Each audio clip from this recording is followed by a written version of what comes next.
Lamine Yamal.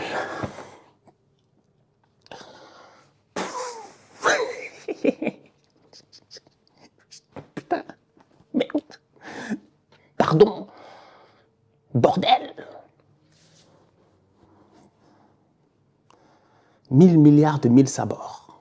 Non, franchement, 1000 milliards de 1000 sabords. Non, mais ça perd l'hypopète. C'est-à-dire que franchement, je dis bien ça perd l'hypopète. Non, il y a un boy, en fait, il a 17 ans, il est sur le terrain aujourd'hui, il s'appelle Lamine Yamal. Vous le connaissez, on le connaît tous. Mais lui, à chaque fois, les gens, on dirait, ils le découvrent. Moi, je vous ai dit que le boy là, il est très fort, il est ultra fort, il est anormalement fort. Le boy là est en avance sur son temps. Je ne sais pas si c'est une question de prophétie ou de quoi que ce soit, mais en tout cas, son premier bain lui a été donné par Léo Messi. Les preuves sont là, on a les photos. Messi n'a baigné personne. Il t'a pas baigné, toi t'es né. Messi t'a pas baigné. Moi, je suis né. Moi, je suis plus âgé que Messi. Je suis plus âgé que Messi. J'ai le même âge que Messi. Peut-être il est un peu plus âgé que moi. Mais bref, il m'a pas baigné. Nous tous, personne n'a touché notre eau. Notre eau du bain, là, personne ne l'a touché. Il n'y a personne d'important qui a touché l'eau du bain. Notre eau du bain. On ne serait pas là. Tu ne serais pas là à me regarder. Je ne serais pas là à te parler. Si quelqu'un d'important avait touché ton eau du bain, comme le Messi a touché l'eau du bain de Lamine Yamal, je dis bien, tu ne serais pas là à me regarder, je ne serais pas là à te parler. On serait dans des affaires internationales, on serait dans des sphères compliquées. Non, c'est incroyable. C'est incroyable. C'est Yamal a pris le ballon sur le terrain, il a décidé que c'est son match. C'est Yamal qui, apparemment, à l'échauffement, sort à l'avance. On dit qu'il est blessé. Tout le monde a peur. Ça parle à la télé, à la radio, sur les réseaux sociaux. Yamal va peut-être pas commencer ce match. Yamal commence le match et il le commence parfaitement bien. Il a le ballon, il est sur le côté. Il y a 3 joueurs de l'Inter qui sont sur lui. T'as Di Marco, t'as Mkhitaryan et t'as Bastoni en couverture. Bastoni et Mkhitaryan ont un seul rôle, c'est de venir et de couvrir Di Marco. Quel que soit où ils sont sur le terrain, ils doivent, un d'entre eux, venir et aider Di Marco pour faire 2 contre 1 face à Lamine Yamal. C'est important, il faut l'empêcher de jouer.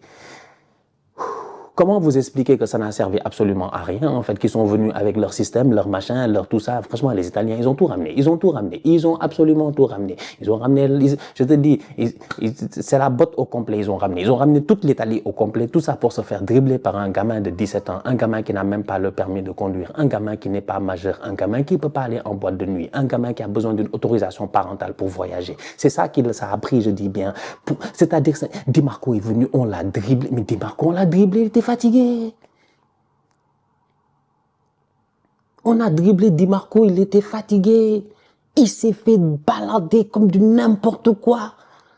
Mkhitaryan, il vient, on le dribble. Bastoni, il vient, on le dribble. Non, c'est que Lamine Yamal, il est impoli. Lamine Yamal claque un but sensationnel. C'est lui qui redonne l'espoir au Barça. Le Barça est mené 2-0 face à un Inter de bandits, de gangsters. Un Inter qui met 2 buts, un tout petit peu contre le cours du jeu, out of nowhere. L'Inter, ils savent défendre. C'est ce qu'ils font pendant presque 30 minutes, 20 minutes, je pense, quoi. 20, Lamine Yamal, 24 minutes avant le but de Yamal. Donc pendant 24 minutes, l'Inter, il défend en 2 lignes défensives, machin, c'est sérieux et tout. Thuram, il touche pas de ballon. Lautaro, il touche pas de ballon. Tu ne sais pas ce qui va se passer et tout, mais Yamal il gère le match, prend le ballon, il laisse Mkhitaryan, il avance, il fixe tous les joueurs, il enroule le ballon, l'effet sur le ballon est incroyable, le ballon comme un boomerang, c'est parce que c'est un ballon que c'est pas revenu vers lui, l'effet est poteau rentrant sur. Il terminait déjà 2-0 et vu comment il défendait, moi je savais que le Barça allait revenir. Ils nous ont habitués maintenant à ça. C'est le même scénario que face à l'Atlético de Madrid. C'est la même chose qu'ils ont fait là-bas. Lamine Yamal l'a dit en conférence de presse. Nous en ce moment, même quand on se prend des buts, on n'est plus inquiet parce qu'on sait qu'on va gagner à la fin. Et c'est exactement ce qui se passe depuis le début de la saison. On a beau vouloir les contrecarrer par la parole, mais sur l'action, sur le terrain, voilà, ils finissent toujours par gagner. Voilà, ils ont fait encore un comeback. Quand je dis comeback, je ne parle pas des comebacks habituels, les comebacks nazes. Là aujourd'hui, c'était un vrai comeback. Lamine Yamal, le frérot, pendant que le Barça était là à faire des 1-2, ils essayaient de trouver des solutions, voilà, des trous dans la défense de l'Inter. Parce que oui, les amis, comme je l'ai dit en début de vidéo, l'Inter, c'est la meilleure défense de Ligue des Champions cette année. Pour vous dire, en Ligue des Champions cette année, avant le match face au FC Barcelone, ils ont fait 8 clean sheets, les amis. Et ils ont perdu seulement face au Bayern Leverkusen. Donc aujourd'hui, je m'attendais vraiment à une défense qui allait poser du mal, qui allait poser des difficultés au FC Barcelone. Et pendant qu'ils étaient à 2-0, j'ai espéré un peu. Je me suis dit, c'est bien l'Inter, on y va, on continue. Je suis avec vous. Mais il a fallu que le Barça en ait marre de trouver des solutions. Ils ont arrêté les passe-passe là. Ils ont confié le ballon à l'insolent Pro Max, Lamine Yamal. Lamine Yamal, le match qu'il fait aujourd'hui, les amis. Quand on vous dit que ce gamin-là, je sais même pas d'où il sort. Je sais pas ce que la machia a fait à ce gamin-là, les amis. Mais c'est comme Lionel Messi, ils sont anormaux. Le petit, il a 17 ans et quand on vous dit que c'est le meilleur joueur de l'histoire du football à son âge, vous pensez qu'on rigole? Avant même d'aborder son match d'aujourd'hui, qui est vraiment un match de taré, dis-moi que le pauvre, il a souffert. Mais avant même de parler de ça, les amis, parlons déjà de ses statistiques de taré. Dites-vous. Il a 17 ans. Ça fait 27 ans qu'il a 17 ans. L'année prochaine, ça fera 28 ans qu'il aura 17 ans. Ligue des Champions, Inter de Milan, rodé, carré, défense à 5 ou à 3, t'appelles ça comme tu veux, mais en phase défensive, vous êtes en masse derrière. Et il te trouve des espaces comme ça, Sommer au cage, grand gardien. Boum, inspiration, il vit, il danse footballistique. Il danse, il vit le foot. Ah, il nous met des claques, ce gars. Il nous met des claques, le mec. Non, le but qu'il met, c'est un but de génie. Je vais pas vous dire c'est digne de Ronaldinho contre Chelsea quand il est debout, il te met la pointe et tout. Mais t'es mené au score 2-0, t'as 17 ans, tu portes le grand Barcelone. Dans l'une de ses meilleures périodes des 10 dernières années. 17 ans contre l'Inter, qui mène 2-0 et tu relances comme ça le match. Et tu relances le match, mon gars. Et derrière, remise de Rafinha, Ferran Torres. Il n'y a pas Lewandowski? Non, il y a Ferran Torres. N'oubliez pas que vous cherchiez à l'humilier. Vous cherchiez à l'humilier, il n'était pas nul. Vous cherchiez à l'humilier. Heureusement que le foot ne se base pas sur les propos. Heureusement que le foot se base sur la réalité. Et parfois on ne la connaît pas, la réalité. Mais eux, ils la connaissent bien. Flick, il la connaît. Heureusement, parce que sinon... Ferran Torres serait à la poubelle. Il te sauve contre le Barça, contre le Real. Il te sauve contre l'Inter. Il a combien de buts là? C'est une sacrée saison. Une sacrée saison. Parce que il s'appelle Ferran Torres. Mais s'il s'appelle pas Ferran Torres, Ferran non Torres, I'm not Ferran Torres, bah énorme. Énorme. Et là, le Barça n'a mené au score aucune fois dans le match. Et vraiment, comme je vous dis, ils sont en train de faire le match le plus difficile de leur saison. Pour moi, ça va être le double tour le plus difficile. Je vous ai dit que l'Inter, pour moi, si l'Inter ne sort pas le Barça, c'est l'équipe qui a le plus de probabilité de sortir le Barça parmi toutes celles qui restaient. Il y a absolument tout dans son match. Et encore, je suis un petit peu déçu parce que il tape 2 fois la barre. Il y a une action incroyable où il met un crochet à Di Marco, bim bam, il le met au sol. Et ensuite, il va pour marquer déviation de Sommer, ça va sur la barre. En deuxième mi-temps, bon, il a un peu de réussite. Je crois que c'est un centre qu'il veut faire à Rafinha. La balle tombe sur la barre. Donc, il est buteur aujourd'hui. Il a fait des dribbles, des roulettes. C'est pas moi.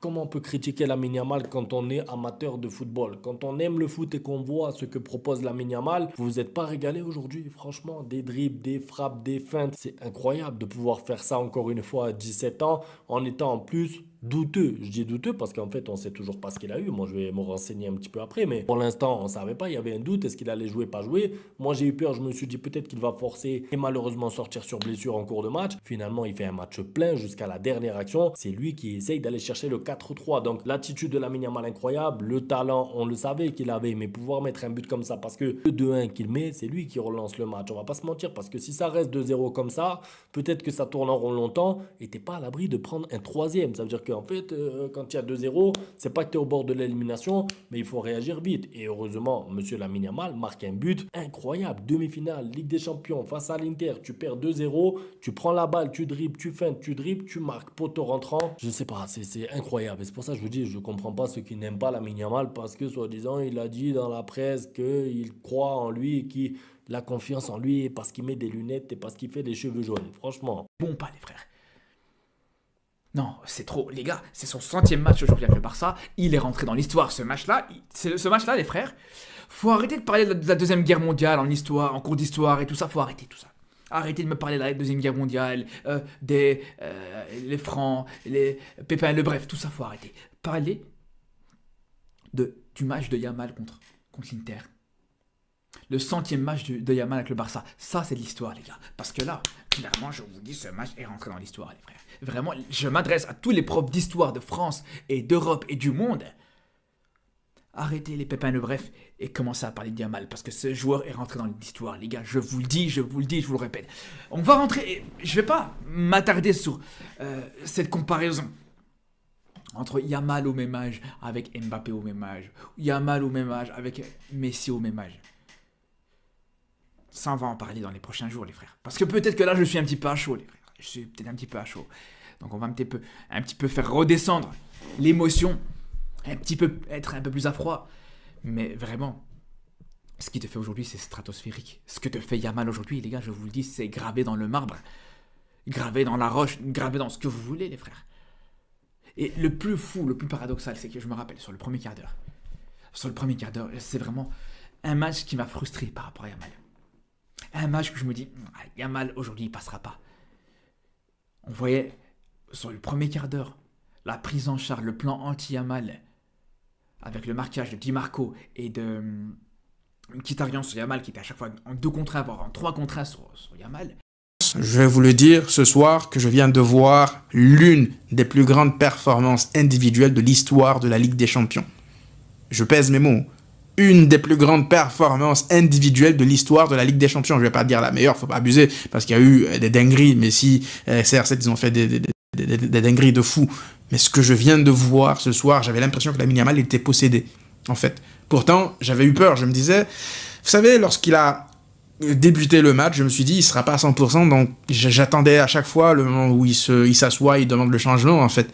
Donc j'avais cette peur. En fait, j'ai mal, émotionnellement déjà, j'ai mal débuté ce match parce que il y a cette affaire avec Lamine Yamal qui se tient l'adducteur, qui rentre au vestiaire, finalement, qui tient sa place. Et puis à la première minute de jeu, tu encaisses. Après, tu encaisses de 2-0. Donc ouais, le mood, il était vraiment éteint. Et puis derrière, il faut saluer encore une fois la réaction du Barça. C'est pas la première fois de la saison qu'ils le font.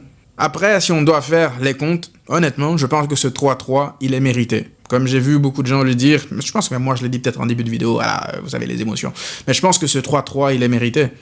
Parce que l'Inter a effectivement eu des situations. Ils ont eu des situations, ils auraient pu marquer. Hein.